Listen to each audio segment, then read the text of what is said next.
5, 4, 3, 2, 1, 0. We have liftoff of the Falcon 9. What if, going forward, rocket science is the easy part for the space industry? From moon hotels to colonies on Mars, companies hoping to profit from outer space all face the same question. Is it legal? The final frontier is starting to look a lot like the Wild West. Growing numbers of private businesses have fortune-seeking schemes, but many of their plans remain in something of a legal gray area. Everything that happens in space falls under an international agreement called the Outer Space Treaty, but it marked its 50th birthday this year, and it's safe to say a few things have changed. Space reporter Adam Mann takes us on a field trip. Starting? Yep. To the Chabot Space and Science Center outside of San Francisco. We are looking at a pretty ordinary-looking rock, the only difference being somebody brought this rock back from the moon. Specifically, this was a rock that was picked up on the Apollo 15 mission. So the reason why this is actually interesting and relevant is because this rock, which was brought back by American astronauts, is currently U.S. property. This is property of the federal government, as are all of the other moon rocks that the Apollo astronauts brought back, which included hundreds of kilograms of rocks. And those rocks are owned by the United States. They have been loaned out to other countries for their scientists to use. We've given them as gifts. And there are space lawyers who argue that because the United States did this, and because nobody else complained about it, that because of that, we can mine asteroids and the moon. This is the future of everything. A look ahead from the Wall Street Journal.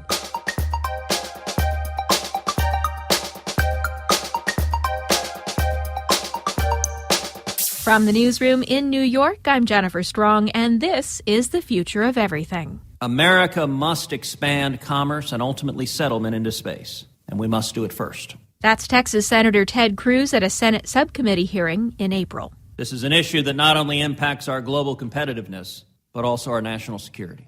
The world is much safer with America as the global leader on this planet, and the world will similarly be safer and stronger if the United States and our ideals of free enterprise and free speech are the driving force of commerce and settlement throughout the galaxy. During years of political gridlock in Washington, space has been one of the few things both parties have been able to agree on. We will work with a growing array of private companies competing to make getting to space easier and more affordable. That's then-President Barack Obama speaking at the Kennedy Space Center in 2010.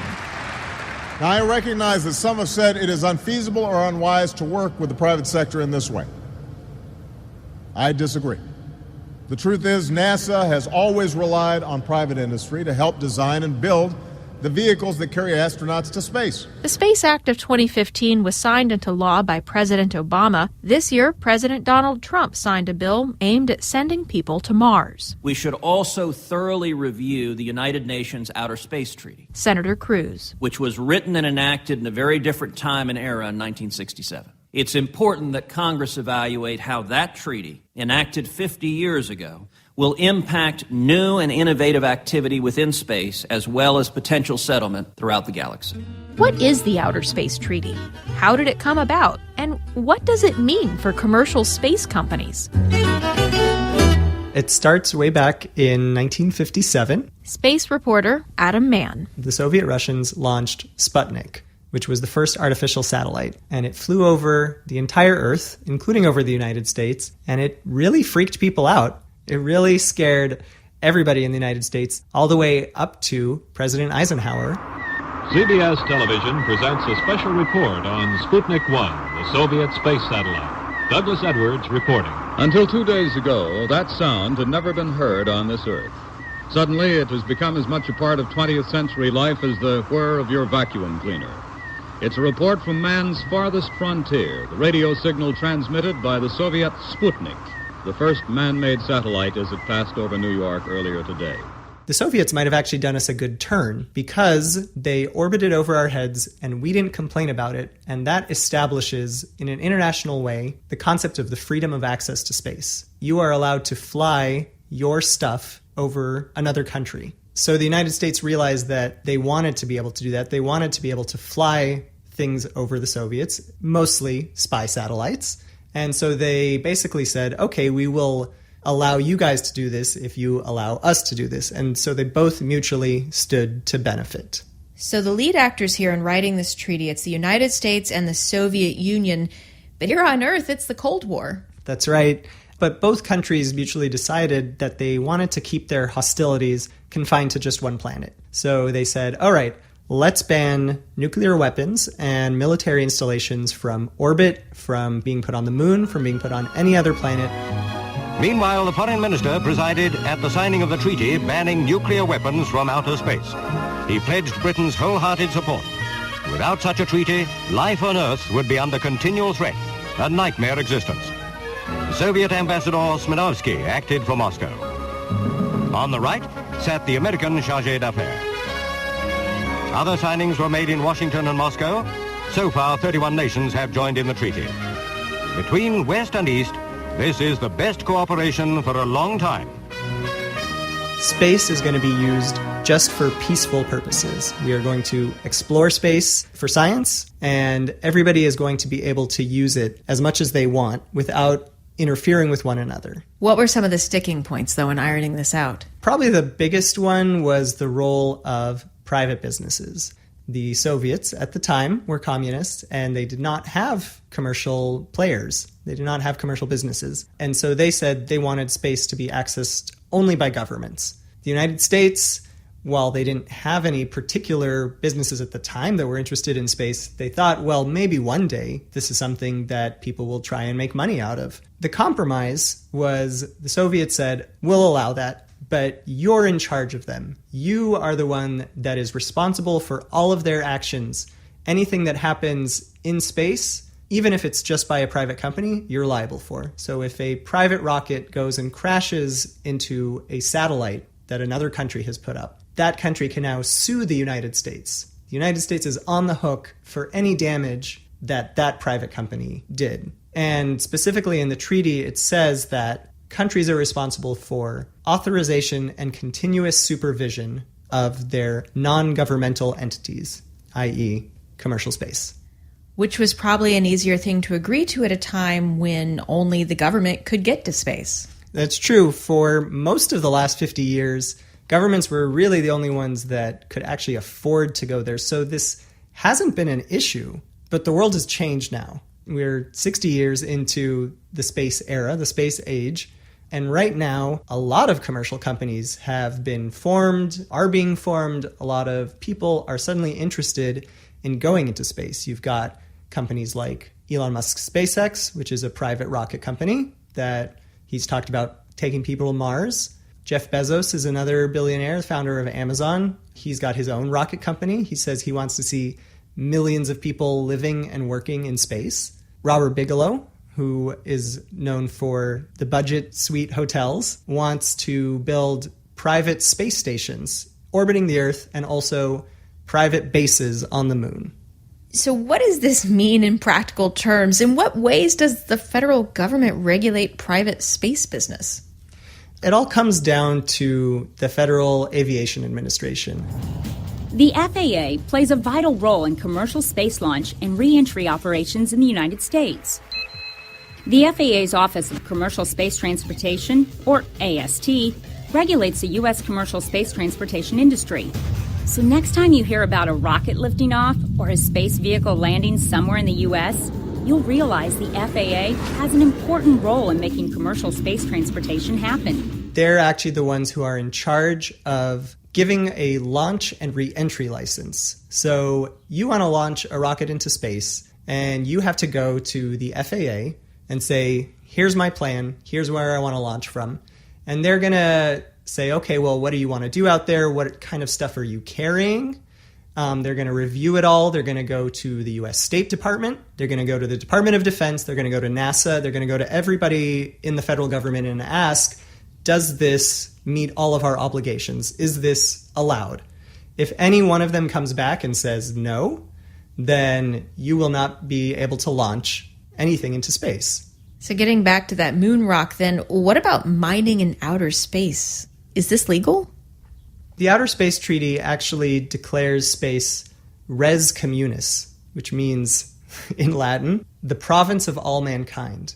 That means that nobody owns anything in space. Nobody is allowed to own anything in space. The question is once you go to another body, the moon or an asteroid, and you pick something off of that, do you now own it or not? There are people who argue that since the United States took these moon rocks and made them federal property and used them, that yes, you don't have to have property rights on the moon or on an asteroid in order to mine them. Another place that we use res communis is for the oceans. The oceans are called the common heritage of all mankind. You are allowed to use the oceans. You can go and fish freely as long as you follow all of the international rules, but you are not allowed to own pieces of the ocean itself. So there are people who say that that is how we should treat the moon, that's how we should treat Mars, that's how we should treat all of these asteroids, which would allow for asteroid mining, and that's the line that the United States has taken. In 2015, Congress passed a law that was signed by President Obama that basically said, yes, asteroid mining is legal, and we've checked, and it follows all of our obligations according to the Outer Space Treaty. We believe that this is 100% legal. There are people who say that's not true. A park, you're able to use it freely, but you can't go and start digging in that park and take stuff out of it and say that it's yours and then sell it for a profit. So this is a line that a number of space lawyers around the world have taken, and a number of countries as well. The concern of certain countries, more developing countries, Brazil in particular, has said that because space resources will only be accessible to a small number of countries, to a small number of companies, it's going to exacerbate income inequality.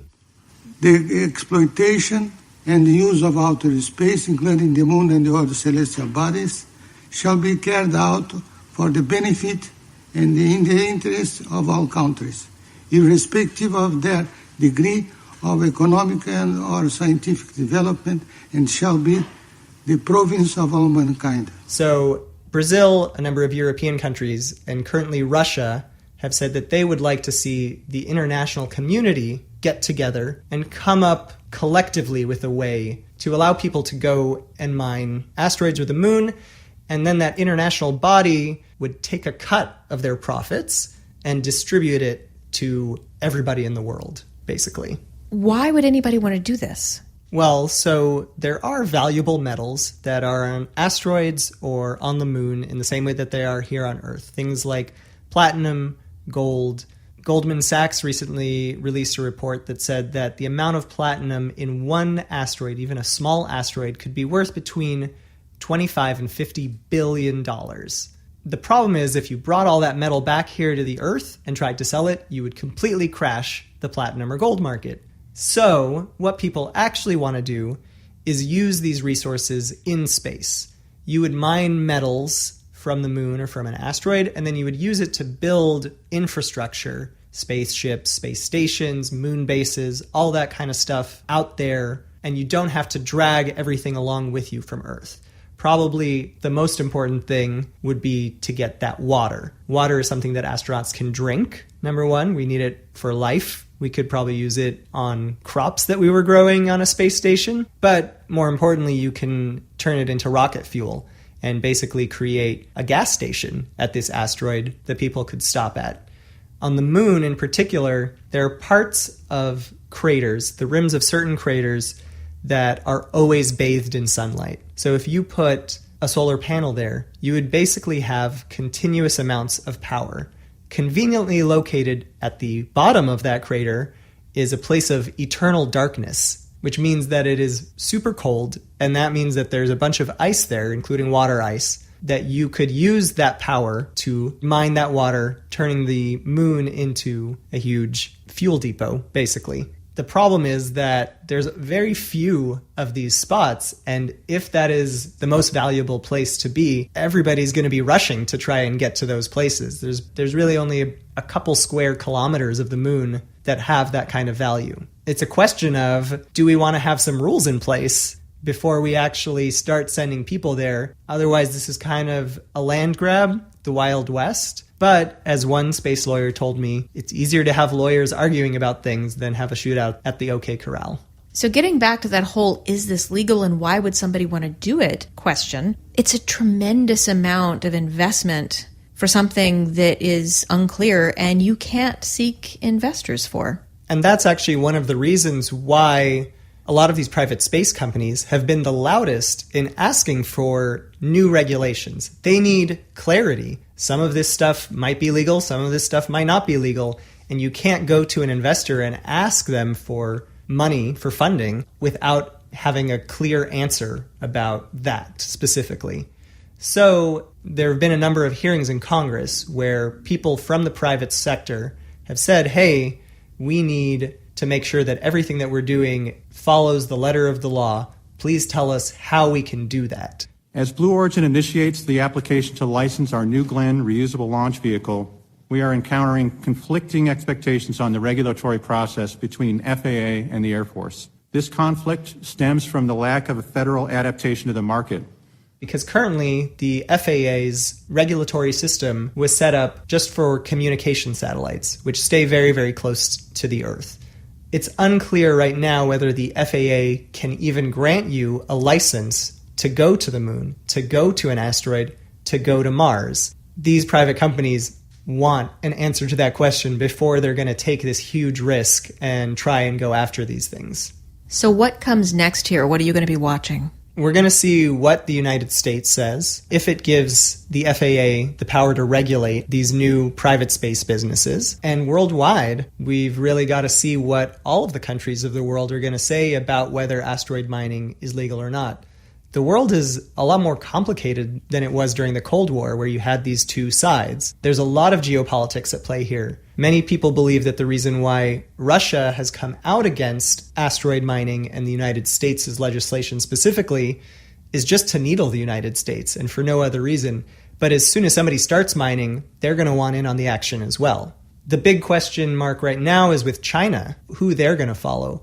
At a recent meeting at the UN, their delegates did a very good job of giving credence to both sides. They said, we should utilize space resources. This is an important thing and it should be allowed. At the same time, we need to find a way to balance this so that it's equitable for all of the countries of the world. But if you can't claim land in space, what about our flag on the moon? So the flag was a way of saying, hey, the American taxpayers paid for this great achievement of the Apollo program. But Neil Armstrong, in saying this is one small step for man, a giant leap for mankind, and the astronauts themselves actually left a plaque on the moon that said, we come in peace for all mankind. They were specifying that this is a global achievement. This is an achievement for all of humanity, and not for any one country in particular. It's one small step for man, one giant leap for mankind. Oh, that looks beautiful from here. The Future of Everything is a production of The Wall Street Journal. John Wardock is the executive producer of WSJ Podcasts. Stan Parrish is the editor-in-chief of The Future of Everything. We had help with this episode from The Wall Street Journal's Andy Pastor, Laura Stevens, Tanya Bustos, and Charlie Turner. I'm Jennifer Strong from the newsroom in New York.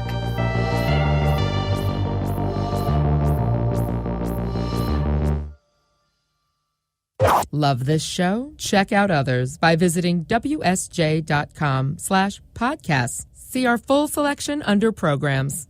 The Wall Street Journal. Listen ambitiously.